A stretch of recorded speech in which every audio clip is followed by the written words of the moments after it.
A very good morning to all of you. Welcome to the GMO Academic Hour program. Today's topic is a balancing act, managing thrombosis in cardiovascular diseases. So it's my pleasure to introduce Dr. Eranga Colombage. Dr. Colombage completed his MBBS at the University of Sri Jayawardenepura in 2010 and earned his MD from the University of Colombo in 2016. He became a member of Royal College of Physicians in the UK in 2018 and received accreditation from the British Society of Cardiovascular CT in 2022. He trained locally at the Institute of Cardiology at NHSL and overseas at William Harvey Hospital in the UK.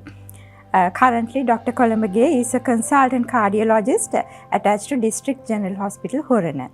Please join me in welcoming Dr. Eranga Colombage.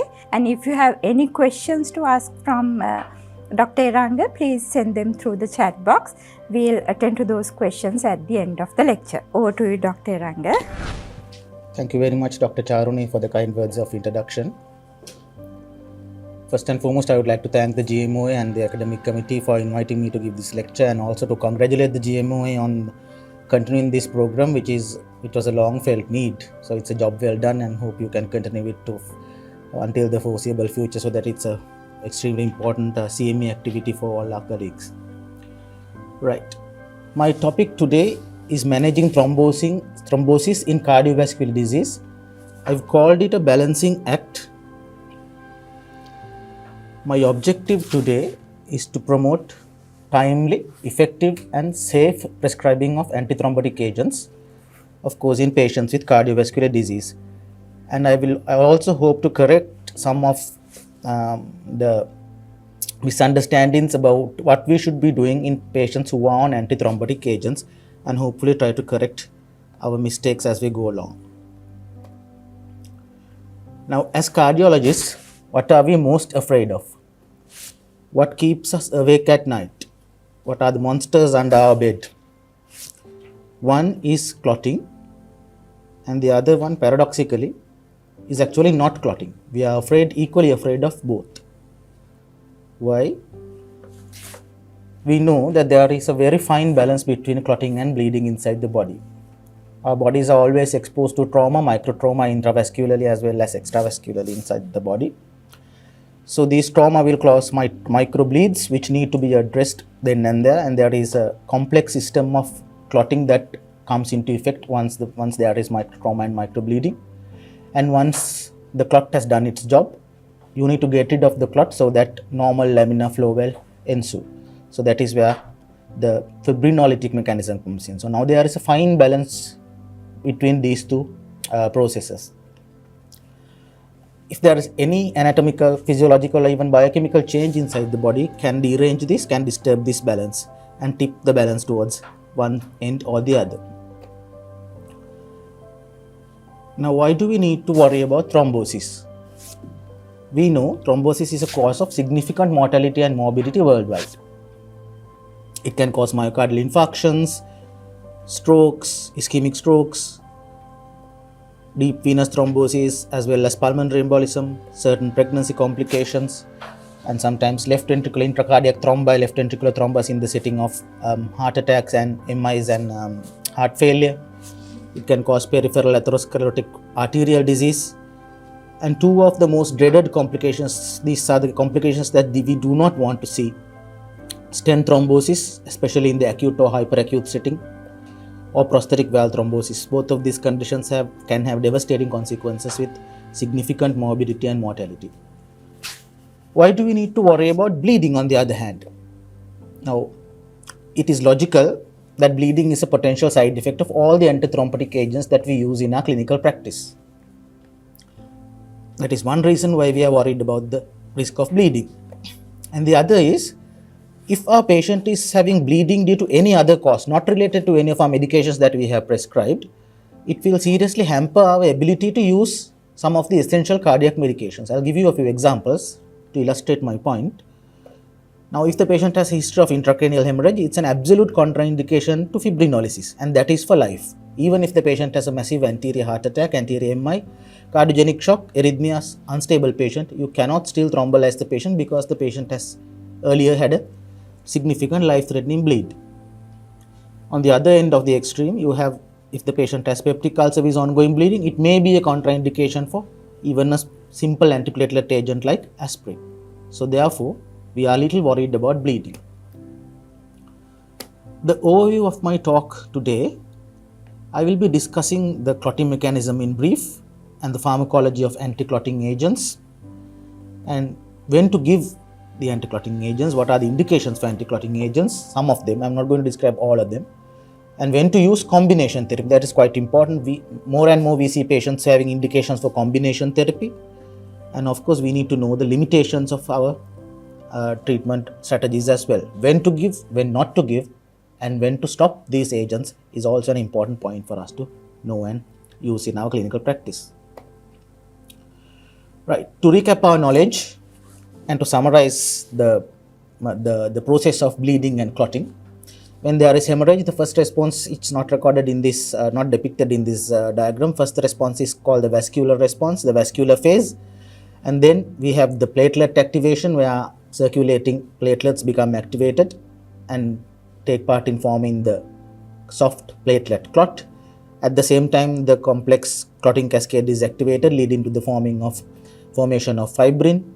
And with the fibrin and the platelet, you get the final platelet clot. As I said earlier, once the job is done, you need to get rid of the clot, and that is where the fibrinolytic mechanism comes in. That is a natural mechanism within our body. So that is just an overview of the coagulation physiology in a normal individual. Now, platelets, as we know, plays a pivotal role in hemostasis. What are the actions, what are the steps in which the platelets join this function? First of all, they have to adhere to the site of bleeding, and then they get activated, and then they aggregate. Platelets aggregate with each other and form the preliminary soft platelet plug. And once the clotting cascade has got activated, this platelet plug will join with the fibrin strands to form the definitive fibrin clot. What will turn the non-activated platelets into activated platelets? That's an important thing to know, because that is one of the targets of our antiplatelet medications. So there are certain receptors in the wall of the platelet, and some actually inside the platelet, that play an important role in all these actions that the platelets have to do during the formation of a clot. So there are ADP receptors acting via P2Y12 receptors, that is a target of our medication. We have thromboxane receptors, thromboxane A2 receptors, that is a target of our medication. Then we have glycoprotein receptors, GP2B3A, and there are other glycoprotein receptors. And we also have thrombin acting via the PAR1 and PAR4 receptors. Some of these are targets for our pharmacological therapy. And to an overview of the coagulation pathway, we know that it's a series of biochemical reactions in response to bleeding caused by tissue injury. Interestingly, each step activates the next and actually magnifies the effect, and ultimately resulting in a stable fibrin clot. So this is the famed coagulation pathway that we have known since our undergraduate days. It has two pathways initially. The extrinsic pathway, it's the first to get activated. And then we have the intrinsic pathway, which is more powerful than the extrinsic pathway, and the effects are magnified. And finally, both of these pathways will lead to the final common pathway with the activation of clotting factor number 10, clotting factor 10, finally leading to the final fibrin clot. Now, and what are the types of antithrombotic agents, anti-clotting agents? We have agents that target all of these steps of the clotting mechanism, as well as the fibrinolytic mechanism. We have antiplatelet agents, we have anticoagulant agents which act on the coagulation pathway itself, and we have fibrinolytics. This is just a summary of the medications that are available to us at our disposal. We have aspirin, clopidogrel, and the newer, more potent antiplatelet agents that prevent platelet activation. Then we have warfarin, which have been using for years, and the newer anticoagulants, NOACs, which are now called DOACs because they are direct-acting anticoagulants. And then we have the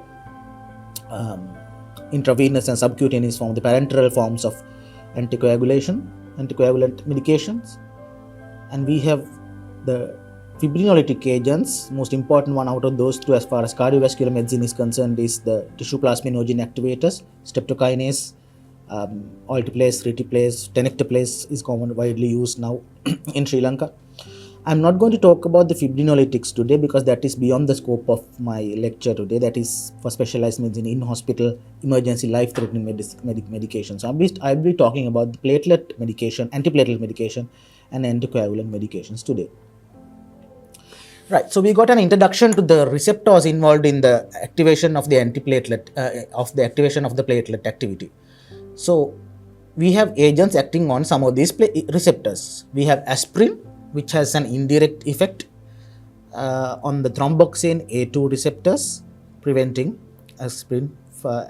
platelet activation.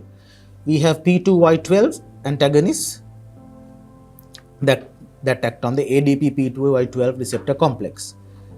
I'll be talking about these two medications in detail.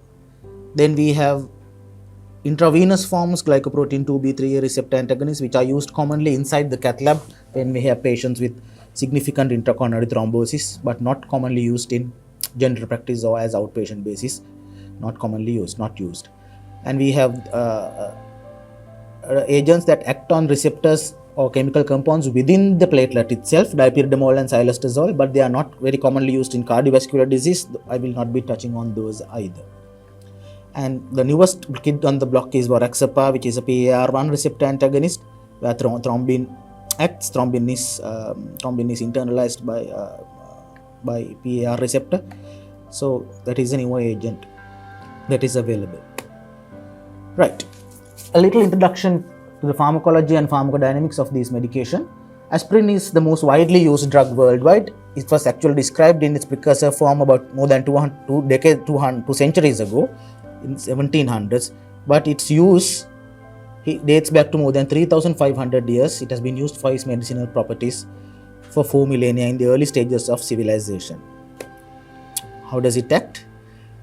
Arachidonic acid is converted into prostaglandins by the catalyst activity of cyclooxygenase 1 enzyme, COX-1, and depending on where the prostaglandins work, you have different end results. In the platelets, prostaglandin is converted into thromboxane A2, that is the one that is important to us today. We have other types of prostaglandin in the kidney and gut mucosa, and in the endothelium you have prostacyclin being produced from prostaglandin H2. Now aspirin blocks all of these by blocking the cyclooxygenase 1 enzyme, COX-1 enzyme right at the beginning, so it blocks all of these medications downstream, all of these enzymes downstream. It's an irreversible binding, ultimately leading into reduced thromboxane synthesis, and thromboxane is the one that is required to facilitate platelet aggregation. It increases platelet stickiness and ensures that more platelets stick to each other and get activated. So that is how aspirin acts. Moving on to the P2Y12 and ADP receptor antagonists, they act on the ADP P2Y12 receptor. We have different types of antagonists. Clopidogrel was the perennial one that we have been using. That was the prototype P2Y12 inhibitor. Now we have prasugrel and ticagrelor in common use in Sri Lanka also, although they are a little expensive than clopidogrel. And we have ticlodipine and cangrelor, which is an intravenous agent. How do these drugs act? They selectively inhibit the ADP-induced platelet aggregation, and some of these are irreversibly bound and some of these are reversible. Clopidogrel and prasugrel are irreversible, and reversibly ticagrelor binds to this receptor reversibly. This is just a comparison of all these three agents because these are the agents that are in common use. As I said earlier, clopidogrel and prasugrel are irreversible. Ticagrelor is a reversible agent. An interesting thing about clopidogrel is that it is a prodrug, meaning the drug that we take orally needs to be activated by the enzymes in the liver, by the cytochrome P450 P450 system to become the active metabolite. Now it is limited by metabolization. what that means is there is a genetic condition in which some of us lack the enzymes necessary for activation of the non-active form of clopidogrel to the active metabolite. So in such patients, they effectively have what is called clopidogrel resistance. We may be giving them clopidogrel, but it is not working inside them. We don't know the prevalence of this condition in our country, but different estimates are there. But it is quite important for us to know, especially when the antiplatelet activity is critical, maybe after an acute coronary event, maybe after a stent, maybe after a stent in a critical place of the coronary anatomy, coronary tree. So sometimes these drugs might not be as effective as we would hope them to be. Prasugrel is also a prodrug, but it is not limited by metabolization. There is no genetic condition described that will hamper the conversion into an active metabolite. We have ticagrelor. There is no problem with ticagrelor. It's an active drug. It does not need any activation. As far as the onset of action is concerned, clopidogrel is slower. It takes about 2 to 4 hours for it to reach 50% of the platelet inhibition, whereas prasugrel and ticagrelor are quite fast. Within 30 minutes, they act. Because clopidogrel and prasugrel are irreversible agents, you have to wait until the platelet population is destroyed naturally for the effect to be worn off. So once the new platelet population is produced by the bone marrow, only the effect of clopidogrel and prasugrel will be worn off the body. Ticagrelor is not so. Within 3-4 days, the action of ticagrelor is reduced. So therefore, if you want to withdraw ticagrelor before a surgery, you can do it up to about 3 to 5 days, but you need a longer interval for clopidogrel, prasugrel to be washed out of the system. And these are the loading doses of this medication, followed by the maintenance doses. Each medication has a different dose. Right. What are the indications for antiplatelet agents? We give antiplatelet agents in acute coronary syndromes. We give them in chronic coronary syndromes, which is the fancy new term for stable angina. The term was introduced in 2019 because we believe that there is nothing stable about a patient who has coronary artery disease. And then you give antiplatelet agents after a PCI, after a bypass surgery, and after device closure of certain congenital heart diseases such as PDAs, ASD device closures. You give antiplatelet agents for a period of time, maybe 6 months, maybe up to 1 year. They are used in strokes and TIA, and also there is a place for primary prevention of atherosclerotic cardiovascular disease, coronary vascular disease in certain high-risk cohorts. Right. Since we are interested in evidence-based medicine, I'm just going to introduce to you a few of the landmark trials that showed that these agents actually work. We know the academic knowledge behind it. We know that they should work, but in real life, do they actually do? And is there evidence to say that they actually work? Yes, we have robust body of evidence to say these work. Now, this is the landmark trial as far as aspirin is concerned. It was introduced. It was published in 1988, almost 50 years ago. Although we find it hard to believe that 88 was only almost 50 years ago. This showed that, as you can see on the chart on the left, we can see that the combination of streptokinase and aspirin had a significant benefit as far as lowering cardiovascular mortality was concerned after an acute coronary event. So this was the ICES-2 trial. It was an early trial. Remember, we did not have beta blockers, we did not have ACE inhibitors, we did not have any of the other medications that reduce mortality. So this trial was a massive study, 17,000 patients, but it did have high mortality rate. But even then, it showed aspirin was beneficial with a statistically significant analysis. Right. Now, when we started comparing aspirin with other medications, the newer medications, it was considered unethical for us to stop aspirin and compare it with other agents, because the aspirin efficacy and the benefit was well established by that time. So all the initial studies were done as combination therapy, aspirin and clopidogrel, aspirin and other medications, and so on and so forth. So the first trial that did this combination therapy analysis was in 2001, that was published in 2001, called KIO. And you can see there was a statistically significant difference in mortality, significant benefit in reducing mortality or myocardial infarctions and stroke when you combine aspirin and clopidogrel compared to aspirin and placebo. So this was the next trial regarding prasugrel, and it compared aspirin plus prasugrel versus aspirin and clopidogrel, again statistically significant, Triton 38 trial that came in 2007. And this is the trial of ticagrelor, which compared aspirin plus ticagrelor versus aspirin and clopidogrel, which again showed statistically significant benefit in reduction of mortality. This is the Plato trial in 2009. Now, all these trials established that these medications, yes, they do actually work in preventing thrombosis and reducing cardiovascular mortality. But do they cause problems as well? Now, these large scale trials also look at that as well, safety aspect of any medication that is to be introduced. What they found was quite interesting. This we expected. This was the cure trial, if you remember, clopidogrel trial, that showed the bleeding complications also had a significantly higher incidence in the clopidogrel group. Patients had major bleeding, life-threatening bleeding and non-life-threatening bleeding. Some of them were quite statistically significant. Same with prasugrel versus clopidogrel. Prasugrel causes more bleeding than clopidogrel. Major or minor bleeding had a statistically significant difference. Interestingly, ticagrelor did not cause a statistically significant difference between aspirin compared to clopidogrel, although the actual numbers were high. So it was quite similar to the bleeding profile of aspirin and clopidogrel combination, but it was still higher compared to, obviously, aspirin monotherapy. So now we know that the benefit of preventing thrombosis come at a risk mainly of increasing major bleeding.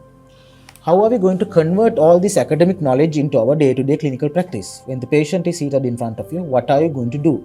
Because the patient is not interested in all these trials, and what are you going to do? I want to introduce to you this European Society of Cardiology guideline, which came out in 2023. It's a beautiful guideline. I would urge you to read the guideline, at least the summary of recommendations, because it tells you exactly what to do in most of the common clinical scenarios that we face in our day-to-day clinical practice. So I have summarized the most important and the salient points as far as antiplatelet therapy is concerned. In a patient with an acute coronary syndrome, all of the patients should be given a loading dose of aspirin, which is 150 to 300 milligrams, followed by a maintenance dose of 75 to 100 milligrams, which is for lifelong. As far as the evidence is concerned, there is no evidence to stop aspirin. It is to be considered lifelong. We know this, we practice this without a problem. And then the second antiplatelet agent, P2Y12 receptor antagonist, for all the patients, again with the appropriate loading dose and appropriate maintenance dose depending on which agent that you choose. But there's a caveat, unless there is a high bleeding risk. So most of our patients should get a second antiplatelet agent for the duration of 12 months. Which agent to choose? The guidelines recommend the newer, more potent antiplatelet agents, prasugrel or ticagrelor, because they have more benefit. Even though the bleeding risk is high, still the benefit of preventing thrombosis outweighs the risk. So that is the default DAPT strategy. But we know we have to rely on clopidogrel because of resource limitations, because of cost consideration. So the guidelines still allow for that, and it says it may be considered when the other agents are not available or are contraindicated. Also in some patients with high bleeding risk. The guidelines also recommend a proton pump inhibitor in patients who are at high risk of bleeding, patients who already have had ulcer bleeding, patients who are elderly, patients who have other risk factors, patients who are on, say, NSAIDs for other conditions, arthritis or something like that. So those patients are at high risk of GI bleeding. So you need to start a proton pump inhibitor. So most of this we already practice. Right. So this is just a schematic representation of what I just told you. Aspirin and a P2Y12 inhibitor for 1 year, followed by aspirin only lifelong.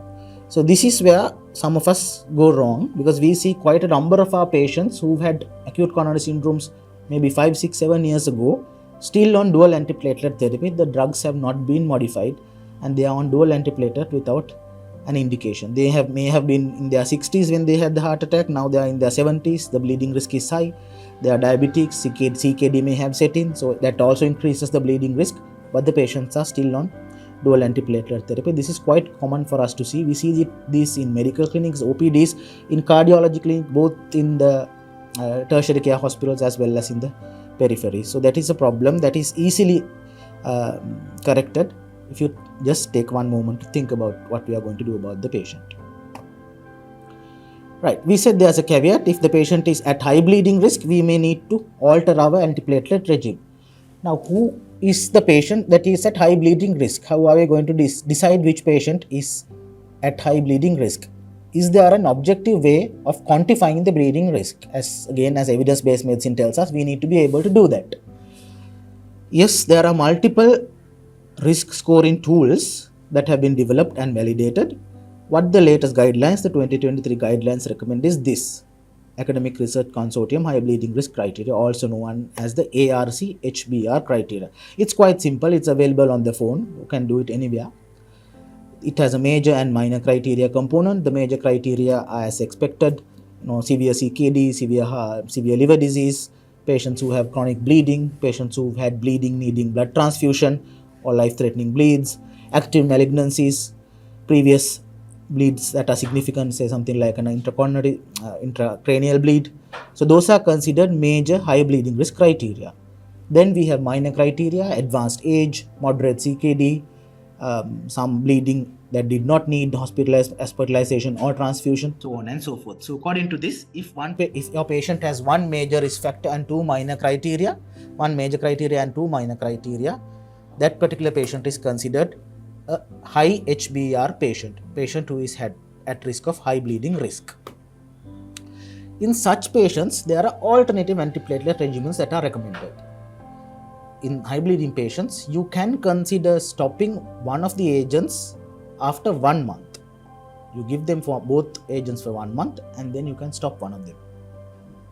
Also, both in high bleeding risk patients and other patients, non-high bleeding risk patients, you can still consider, if you have started the patient on prasugrel and ticagrelor, you can consider de-escalating and switching back to aspirin and a clopidogrel combination after 1 month. This is quite commonly done. Actually, we do this because sometimes after acute coronary events or having had a stent put in, we ask the patient to take this medication, ticagrelor or prasugrel, for 1 month, and then we may consider switching to clopidogrel, primarily for cost reasons more than anything else. And if patients remain event free after 3 to 6 months, you can even consider stopping the second antiplatelet agent altogether and continuing only a single agent up to 1 year.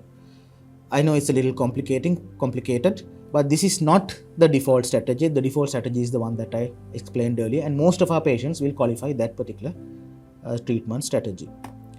Because it is a little complicated, I hope this graph will put matters into a more clearer perspective.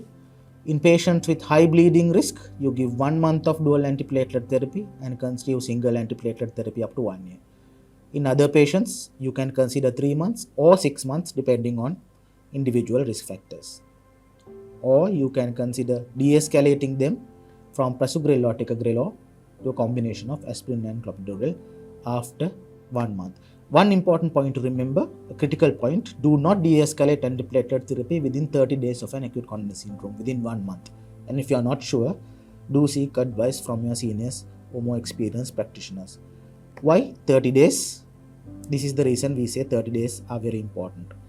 The mortality of an acute cardiac event, acute coronary event, is highest and quite significantly high during the first 30 days after the event, and then it plateaus off and it's just a flat curve after that, after the first 30 days. So first 30 days are crucial. That is why we give the full dose we use all the heavy machinery available at our disposal during the first 30 days.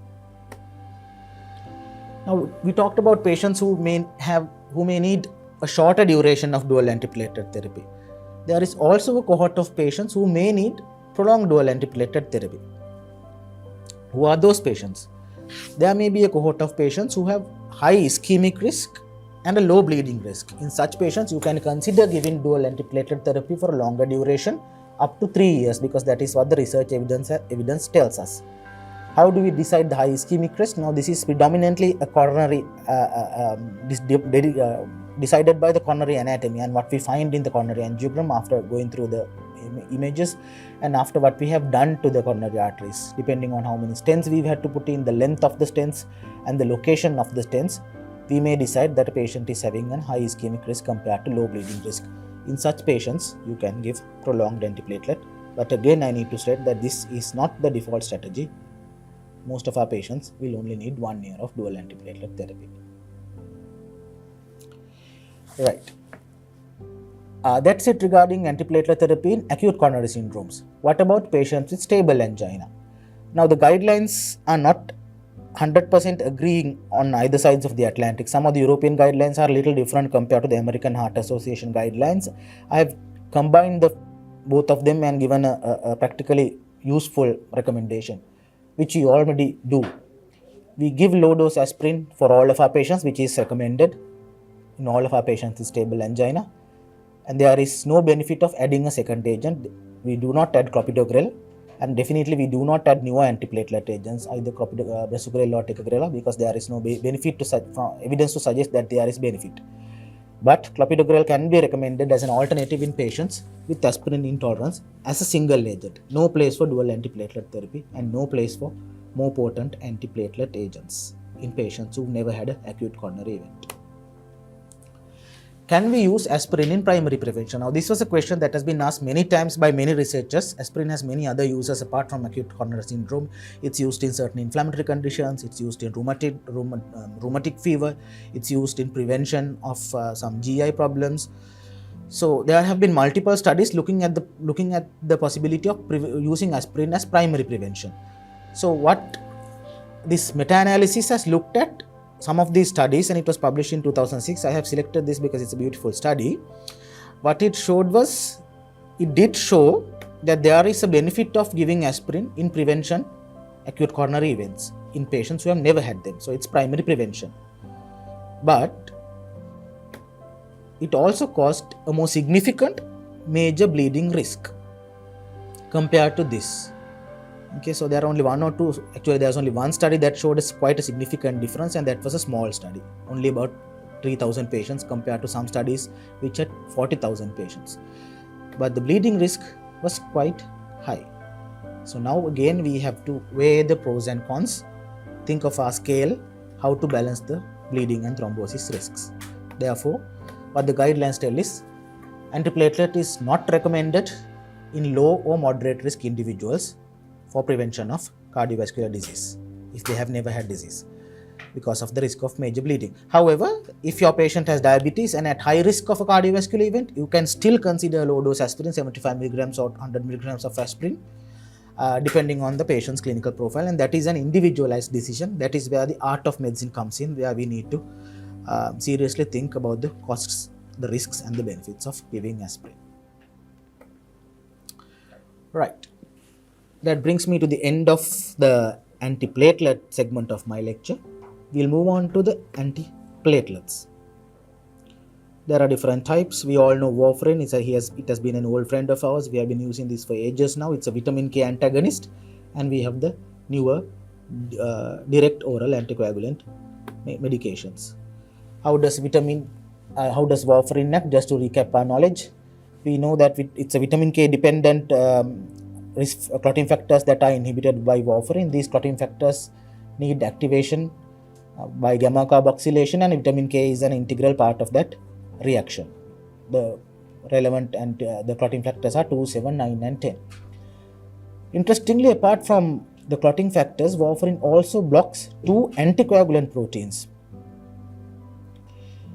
They are proteins C and S. Now the interesting thing about these medications is, these compounds are, they have shorter half-lives compared to the actual clotting factors. So what it means to us clinically is, once you start giving warfarin to a patient, you will be inhibiting the protein C and S long before you will be inhibiting the clotting factors.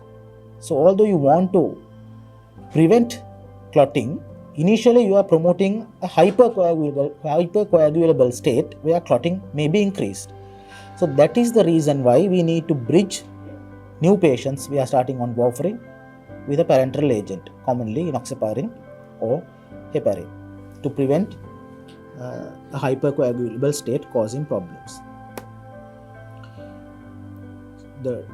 This is to illustrate where the other newer agents act. We have rivaroxaban, apixaban and edoxaban, which act directly on the factor 10, activated factor 10, activating the clotting cascade further and causing and producing thrombin.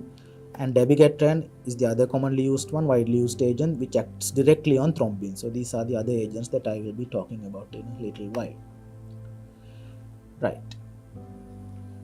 Again, warfarin has been compared with all these agents, and there is a robust body of evidence to say now these agents also work. For those of you who are interested, I'm just going to introduce to you the landmark trials regarding this medication. Dabigatran was the first to be introduced, and this was the study. It was called RELY. It came in 2009. Apixaban study came in 2011. The study is Aristotle. We met Plato with Ticagrello few slides ago, and now we are meeting another Greek philosopher, Aristotle. That was Apixaban. And we have Rivaroxaban trial, Rocket AF, and we have the Edoxaban trial called Engage AF TB48. What did they show?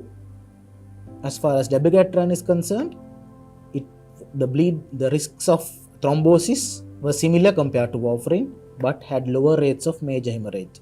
So dabigatran caused less bleeding, same risk of thrombosis. Apixaban again caused less bleeding and resulted in lower cardiovascular mortality, lower thrombosis and mortality due to thrombosis. Rivaroxaban was non-inferior to warfarin again for the prevention of thrombosis and resulted in less major and fatal bleeding. Same story with edoxaban, non-inferior to warfarin, and there were lower risks of bleeding and death from cardiovascular causes. So what this shows is these medications, the DOACs, are better at preventing thrombotic complications, and they are better at causing less bleeding compared to warfarin. So there are certain obvious disadvantages of these agents over warfarin. We know that warfarin needs to be monitored carefully.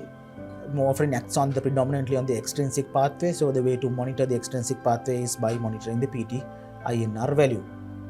DOACs, with DOACs, no INR monitoring is required because of the absorption and the activity, the pharmacodynamics and the pharmacokinetics are quite predictable compared to warfarin.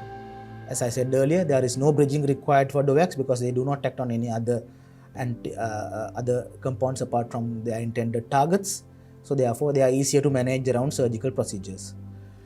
We know that warfarin has a number of drug, diet and disease interactions. If you go to the BNF, there are pages and pages of warfarin interactions with certain medications, both inhibitory as well as stimulatory. Not so with DOACs. So it makes our life that much easier. And if patients have poor INR control with warfarin because of all these interactions most of the time, you can shift the patient to DOAC because it offers you better efficacy and control. And of course, lower rates of major bleeding. But it's not all rosy with DOACs either. As with anything, there comes a cost.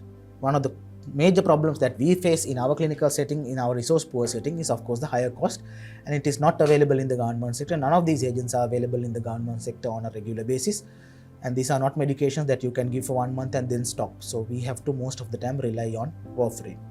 And some of these medications are BD dosing medications, so that may reduce compliance. And if you have a patient who is well controlled on warfarin, INR targets are very well maintained, there is no clear advantage of shifting that patient to a DOAC. So there is no need to do that because the patient is already optimized. Warfarin has a specific antidote which is easily available, which is freely available, and which is quite cheap, which is vitamin K. No specific antidote for some of these DOACs, but we do have newer antidotes that are coming in, very expensive, not freely available, even in advanced centers. They can have higher GI side effects, so sometimes leading to discontinuation of therapy. And one of the more interesting things about warfarin is now we all know, we have been told how to give advice to patients whom you are starting on warfarin. We tell them that this is a drug that has possible major side effects, so we tell them when to take the medication, about the diet compliance, about the drug compliance, and we tell the patients to take the medication at a certain time, and we tell them to take the book, your clinic book, wherever you go, and give them show that to any other healthcare service provider so that they know that you are taking a potentially dangerous medication. There is this glamour attached to warfarin that makes it a glamorous drug. Not so with DOACs. It's quite similar to any other medication. You take it twice a day, and there is no glamour attached to the medication. There is no major lifestyle modifications that you need to do around it. Although the bleeding risk is quite the same, pretty much the same. So that may lead our patients to consider this just an ordinary drug and may lead to non-compliance also. So that is a potential problem. Although the drugs are preferred in most of the conditions because of all this evidence base, there are certain conditions still the good old warfarin is preferred and recommended. In moderate to severe mitral stenosis, which is a problem in our part of the world because of rheumatic valvular heart disease, still the evidence says you must give warfarin, and there are no large scale trials going on either to see whether DOACs is a viable alternative in these conditions, primarily because mitral stenosis is not seen commonly in the West where the studies are done, so they don't have a large enough population to study. Prosthetic valves, on the other hand, still the evidence is for warfarin, so DOACs are actually contraindicated in prosthetic valves, but there are studies going on in the Western world, in the developed world, because they have patients on prosthetic valves. The population is quite big. In pregnancy, generally, all anticoagulants, oral anticoagulants, are contraindicated. But if you have to give anticoagulation, and if you can give warfarin less than 5 milligrams, the literature says you can still give warfarin 5 milligrams or less, because the risk of embryopathy is very minimal with a lower dose. So in such patients, the recommended anticoagulant is still warfarin. DOACs are contraindicated because there is no evidence to suggest they work, and the bleeding and the risks are less. And also in severe kidney disease, severe liver disease, and patients with antiphospholipid syndrome, warfarin is the indicated drug. And there is no guideline to say you can use for the newer agents in thrombus, LV thrombus formation or intracardiac thrombi, but this is an off-label indication. We do this mostly in the developed countries. We use the newer agents for LV thrombus, although it's an off-label indication. So these are the indications of anticoagulation. We've already met some of these conditions. Worldwide, atrial fibrillation is the commonest indication for anticoagulation. With the aging population, that is likely to be a problem in our country as well. We already see a lot of patients with atrial fibrillation who are on anticoagulation. We have patients with prosthetic heart valves, LV thrombi, venous thromboembolism, pulmonary hypertension, type 4 pulmonary hypertension, also known as pulmonary arterial hypertension or primary pulmonary hypertension as it was used to be known, and patients with antiphospholipid syndrome, among other indications. These are few of the indications for anticoagulation. I'm going to talk a little bit about anticoagulation in atrial fibrillation because that is, as I said, quite common. Again, like in any medication, you need to weigh the risk of thrombosis versus the risk of bleeding before you decide the patient to be put on anticoagulation medication. There are validated, evidence-based research tools, risk calculation tools to help us assess the risk of bleeding and thrombosis. We all know the CHADS-VASc score. It has been modified now a few years ago to include a wider range of people, and you can do the calculation online. They are just available on the internet as well as apps, so you can just do the calculation and arrive at the CHADS-VASc score. The guidelines, there are different types of risk assessment tools for assessing the bleeding risk. HAS-BLED is one. There is another one called ATRIA. There are many others, but the guidelines recommend the HAS-BLED score because that has been well validated and it has its own components, and you can use that to calculate the patient's bleeding risk score. Again, how are you going to turn this evidence? How are you going to convert this evidence into practice? If you have a patient with atrial fibrillation and the CHADS-VASc score is more than one or more in a male or two or more in a female, anticoagulation is recommended. Unless it's contraindicated, you need to give anticoagulation because the benefits are much higher than the risks of bleeding. DOACs are preferred over warfarin, of course, except in certain conditions that we described. And if you have a patient whose HAS-BLED score is 3 or more, what it tells us is that the patient is having high bleeding risk. But it is not an absolute contraindication for you to give anticoagulants. You can still give them, but what you need to keep in mind is to arrange more frequent monitoring, and more intensive and more frequent follow-up is necessary to make sure that the patient is tolerating it and is not starting bleeding from anywhere. Is there a place of antiplatelets in AF? A few years ago, we used to give antiplatelets in AF in whom the CHADS-VASc score cutoffs were not met. But the latest guidelines recommend against it. There is no benefit of giving antiplatelet therapy solely for prevention of strokes in atrial fibrillation. Unless, of course, the patient has another indication for antiplatelet therapy. So these are the absolute contraindications to anticoagulation, a few of them. If the patient has active serious bleeding, and if there are associated comorbidities such as severe thrombocytopenia or severe anemia and we don't know the cause, we are still investigating the patient for a possible bleeding diathesis. So those are contraindications for any type of anticoagulation. Now this is an interesting problem that we face. Now patients on anticoagulation for atrial fibrillation may develop another indication for antiplatelet therapy. They may get an acute coronary syndrome and they may have a stent put in. Also, it can happen the other way. As our population ages, people who have had heart attacks at the age of 40s, 50s, and when they become 65, 70, they may develop atrial fibrillation also. Now they have developed an indication for anticoagulation with a coexistent indication for antiplatelet. So there are different categories of such patients, and what are we going to do about them? What do the guidelines tell us to do? We have patients with acute coronaries who've had coronary intervention. We have patients with chronic coronary syndromes who have had intervention. And we have patients with ACS who are medically managed, which I would say is the vast majority of our ACS patients because of our resource limitations. What to do about these patients? The guidelines are very clear. They are quite clear. You have a patient who has an indication for antiplatelet as well as anticoagulation. They've had a PCI. You give triple therapy for 1 week, which is important for us to remember. Only for 1 week. What do you mean by triple therapy? It's aspirin, clopidogrel, and preferably a DOAC. But in our setting, it's warfarin. And thing to remember is it's clopidogrel, and it's never the more potent antiplatelets along with the anticoagulant. You never give more potent antiplatelets with an anticoagulant. So triple therapy for 1 week. Then double therapy, you take off aspirin, give clopidogrel and anticoagulant for 12 months for up to 1 year, and then only anticoagulation after 1 year. This again I feel is an area that we can improve. There is much room for improvement. We see patients on triple therapy even after 1 year. We see patients on double therapy even after 1 year. But in reality, they should only be given anticoagulation after 1 year. That is a place that we can improve a lot. Patients who had chronic syndromes and had a PCI, again similarly, they can have triple therapy for up to 1 week. Double therapy is sufficient for 6 months. You don't even need to give them 1 year, but you can give them for 1 year. I guess that is what is happening usually in our setup. And then oral anticoagulation only after that period of time, usually after 6 months or 1 year. But having said that, if the risk of stent thrombosis is determined to be higher than the risk of bleeding, you can extend the triple therapy up to a period of 1 month, not longer.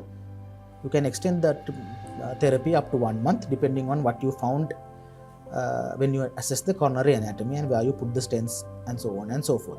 But that, again, I need to stress, is not the default strategy. So this is not for all of our patients. This is the schematic representation to makes life easier for us.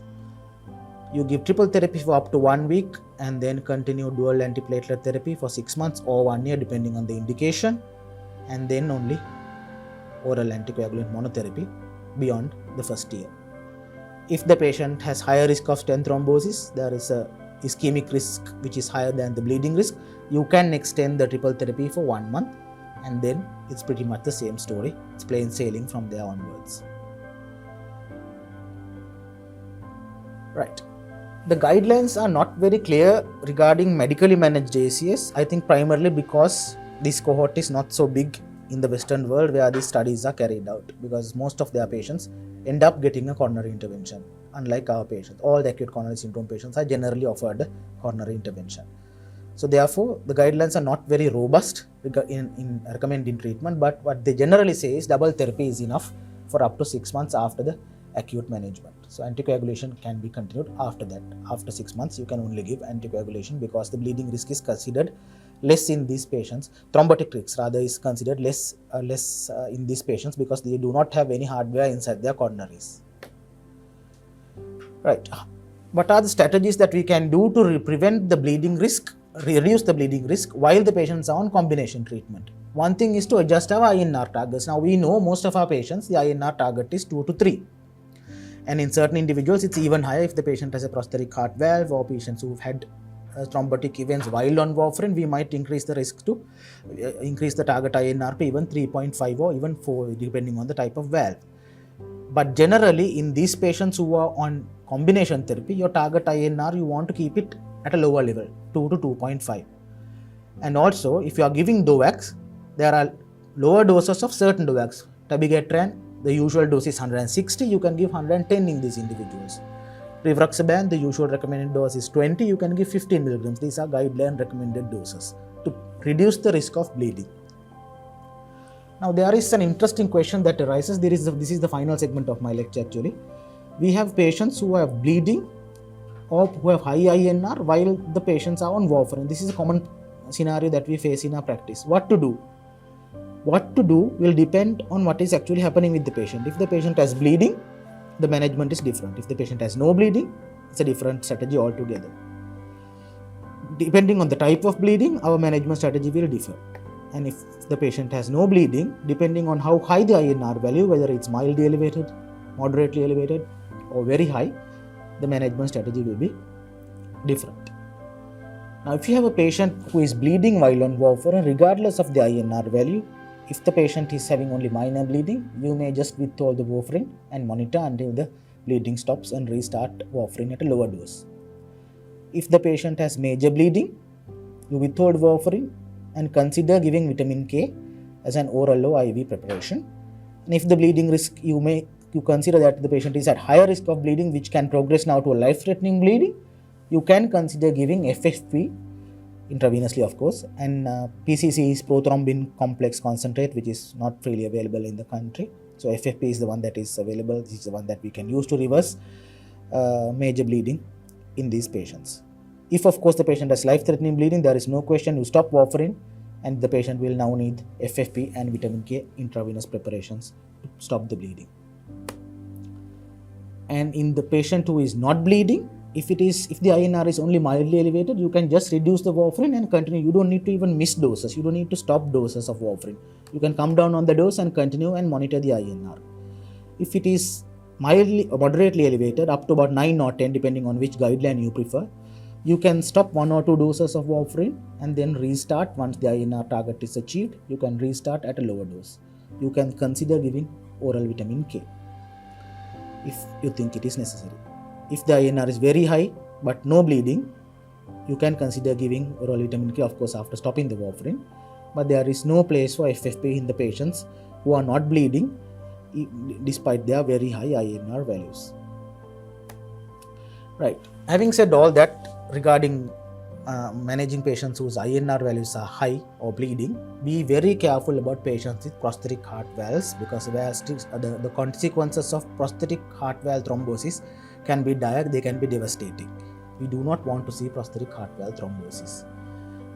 Therefore, we generally advise against giving vitamin K, because vitamin K has a longer half-life, longer activity. So once you give vitamin K or IV, the effect will last for about 1 week's time, by which time your INR will come down, and now the patient is at a very high risk of thrombosis paradoxically, and we don't want that. So we generally advise to give FFP if at all needed, and try to avoid vitamin K as much as possible in patients who have prosthetic heart valves. And as always, seek advice early, especially in this group of patients. So this is what prosthetic valve thrombosis look like. It's not a pretty picture. We do not want to see this. So that is a prosthetic mitral valve, and you can see a rounded homogeneous mass sitting on the left ventricular aspect. That is the left ventricular aspect of the valve. You can see the valve is not opening compared to the tricuspid valve on the right. The valve is not opening. It's blocking the orifice of the mitral valve. Now this patient has a very high risk of mortality and morbidity. There is a very high risk of bleeding, because now we need to thrombolize this patient, and the thrombolysis, fibrinolysis, carries its own risks. We've had so many people having trouble after being thrombolized. The valve may open, but having other bleeding complications. So that is the valve before implantation, and now that is an ugly looking valve with the clot blocking half of the opening. And this is the other end of the bleeding spectrum that we do not want to see. This is an ICH, an actual image from a patient who was on warfarin, had high INR, and had this ICH with pressure effect and cerebral edema. This patient is also likely to do very poorly in the long run. So, in summary, there are a wide range of pharmacological antithrombotic agents which are now available at our disposal to use for prevention of thrombosis. But anti-clotting, remember, always comes with a price, that is bleeding. Now, for our patients, balancing the risks of thrombosis is quite a challenge because we need to do a lot of things. This can be quite complicated. How do we gear ourselves to meet this challenge successfully? The best way to do that is getting ourselves updated as far as knowledge and skills are concerned and spending some time in academic activities such as this, so that we know we are well armed in dealing with this challenge and doing the best for our patients who will depend on our management expertise. Hopefully, I hope that this lecture has been useful to attain that aim at least somewhat. Thank you very much. Thank you very much, Dr. Eranga Colombage, for that interesting lecture, and it was very simplified. And there are two questions from our audience. The first one is, can you repeat the explanation of bringing warfarin initially with enoxaparin? I think is how to bridge and why we need to bridge with enoxaparin. Now, warfarin acts on vitamin K dependent clotting factors 2, 7, 9 and 10, and also on vitamin K dependent anti-clotting factors protein C and S. When you start giving warfarin to a patient who is warfarin naive, who never had warfarin, you block the protein C and S first because their half-life is shorter.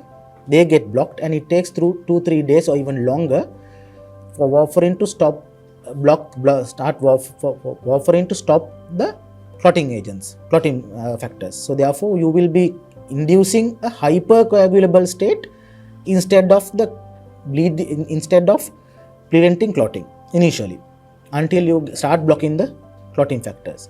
So therefore, to cover that initial period, you need to give something else to prevent clotting. That is one of the reasons why we give heparin or low molecular weight heparin, enoxaparin, to bridge the gap between the initiation of warfarin and warfarin full activity. Once the INR target is achieved, then we can stop the enoxaparin and send the patient home on warfarin alone. The second question is, there are many patients we meet at OPD and private sector who are on aspirin as primary prevention without evidence of ACS. Started many years ago. How do we omit aspirin if there is no indications found? That's an interesting question. That is, as I agree, that is quite a common clinical scenario that we face. One of the reasons may be these patients were started on aspirin because we did not have the robust evidence to say what to do about it. Because we knew aspirin is useful, then why not give it for patients? But what the evidence says is you should not be giving aspirin because you increase the risk of bleeding unless the patients are having high risk of thrombotic events, especially in a cohort of diabetics. So diabetics we know is considered very high risk for ischemic heart disease, high risk for ischemic heart disease. So there are certain features that make this patient high risk or low risk. For instance, the duration of diabetes, presence of end organ damage. The patient already has retinopathy, nephropathy, proteinuria. So in such individuals, the patients are at very high risk of developing an acute coronary syndrome. So in such individuals, yes, aspirin is indicated. In all the other patients, generally aspirin is not indicated as primary prevention. They may be hypertensive. You don't need to give aspirin as primary prevention. They may have dyslipidemia. There is no place for aspirin in primary prevention as of now, as that is what the guidance tells us. I understand that it may be disheartening for the patient to be told, okay, now after 15 years, you don't need aspirin anymore. But unfortunately, that's how science works. We meet new evidence and we might need to tailor our treatment strategies according to what the evidence tells us. We have two more questions. Can you kindly explain, in a patient having AF on anticoagulation, develop MI, then giving antiplatelets? Right. If a patient with atrial fibrillation on anticoagulation developed an MI, the initial management will depend on what type of MI the patient has, it's as same as for the other patients. If you developed an acute coronary syndrome with a ST elevation MI, the primary treatment strategy which is recommended is primary PCI, which is not, I agree, freely available. But be careful about thrombosis. What they say is, if the INR, you need to do the INR. If the INR target is within range, thrombolysis may not be indicated if the patient is having, even if the patient is having an ST elevation MI, because of inducing bleeding. And then you may need to consider continuing warfarin and medically managing the patient, optimizing the other medications, and then sending the patient. These patients have a low threshold for intervention. Unlike other patients who are not on anticoagulation, they will need to go to a cath lab center as soon as possible, earlier rather than later, and then have an intervention and take a look at the coronary anatomy itself. As far as the antiplatelet medications are concerned, after the acute event has been sorted out, triple therapy for 1 week, followed by double therapy for 6 months or 1 year, and then only anticoagulation after 1 year in most of our patients, and that is the default strategy in most of our patients. Does the action of clopidogrel reduces by omeprazole? The question is whether omeprazole inhibits the action of clopidogrel. There is some evidence to say that there are certain studies that have shown that omeprazole inhibits the action of clopidogrel. So for that reason, we prefer to give, at least in the early setting of an acute coronary event, we prefer to give agents that do not interfere with clopidogrel. Something like pantoprazole is the one that is commonly used. But whether they are clinically significant, I really do not know, because the jury is still out. You can still give clopidogrel like this, but even in the initial stages, if the patient can afford, I think there is no harm in putting the patient on pantoprazole instead of clopidogrel. But if the patient has no indication for proton pump inhibitors, you might as well not give it, because if the patient is a young patient with no risk factors for GI bleeds, then you can just start the antiplatelets and see how the patient responds. Next question is, free of cutting of antithrombotic treatments, how to do? I did not touch on that because that is a separate guideline in itself. That's a vast area. So generally, stopping antiplatelets before any surgery will depend on multiple factors, with what type of surgery it is, whether it's considered a high bleeding risk, moderate bleeding risk, or low bleeding risk surgery, and if the patient has, what is the indication for the patient to be on antiplatelet. For instance, if you had a ST elevation MI and you've done primary PCI involving the left main coronary artery, which is a critical place, and in 1 week you need to stop the antiplatelets, you would be really worried. But if it is 3 years after an episode of unstable angina, then you wouldn't really worry. Patient should be on either only on one single antiplatelet. You can stop the antiplatelet aspirin for 5 to 7 days without a problem in most of these patients. So the answer to that question is it depends on what the surgery is and what the indication for the patient's antiplatelet therapy was in the first place. But one thing I would like to stress at this point, there are certain surgeries that can be continued while on antiplatelets. For example, cataract surgery. There is no indication to stop antiplatelets or anticoagulants in surgeries like cataract surgery. And also there is no place to stop antiplatelets even in teeth extractions. Those are considered low bleeding risk. You can stop the bleeding, you can put some pressure point on the bleeding point and stop bleeding. So depending on the risk and benefit, I would say you have to decide, and it's a vast topic in itself. Question is, does it need to bridge with enoxaparin who are going to anticoagulate with warfarin? As I said earlier, when you are starting warfarin in a warfarin naive patients who never had warfarin, most often you will have to start the patient on both warfarin as well as enoxaparin when you start. If you are starting, say today, you give warfarin as well as enoxaparin. You give warfarin dose for about 3 days, and you do the INR and see what the INR target is, INR level is. If your INR target is 2 to 3, and if the patient's INR is 1.5, let's say, after 3 days, you continue the patient on heparin or enoxaparin and increase the dose of warfarin until the warfarin target is achieved, INR target is achieved. When it is achieved, you can stop the enoxaparin. The next question is, how frequent should we check INR in a patient on warfarin present with a TIA? what the guidelines say is you need to, there is no direct guideline on what to do about how soon to measure the warfarin as far as I am aware, how to measure the INR. If the INR is labile, that means you have patients whose INR is 2.5 one day, the 4.5 the next day. Those patients will need constant dose adjustments and constant monitoring. Sometimes even within 3 to 4 days, you may need to get the patients back and see what the INR is doing. One thing about INR is that, one thing I would like to stress is when you take blood for PT-INR, take blood 12 hours after the last INR warfarin dose. So usually next day morning. Don't give warfarin at 6 o'clock and take the blood at 8 p.m. at the same day. Take blood the next day and see what the INR is doing. So usually patients who are well controlled on warfarin, whose INR target is achieved more than 70% of the time. That is our target, to achieve INR target in more than 70% of the time in our patients. Generally, we can monitor the patient one monthly, and we don't generally need to monitor the patient more sooner than that once the patients are stable on a given dose of warfarin. But of course, if anything changes, say the patient develop a viral illness, patients are on antibiotics or certain other medications, as we know, that can interfere with the warfarin metabolism, then of course you need to be very, very vigilant. The final question is, for AF-only patients, does it need bridging? Yes, according to the guidelines, any patient whom you are starting on warfarin will need bridging to achieve the INR target, as well as the problem with warfarin is, clinically the problem is it can cause skin necrosis because of microthrombi in the vasculature of the skin. So to prevent that only you start on warfarin, but that is what the guidelines say and that is what the ideal setting is.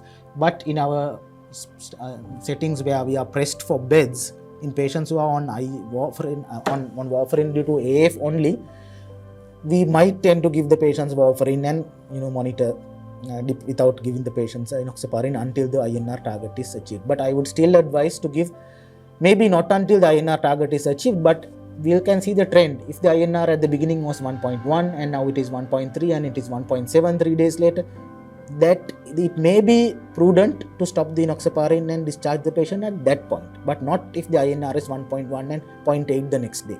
Then that is not a very good idea. Thank you very much for those answers, Dr. Eranga, and thank you for joining us today, and thank you for all the enthusiastic participants for joining us, and hope to meet you in 2 weeks' time.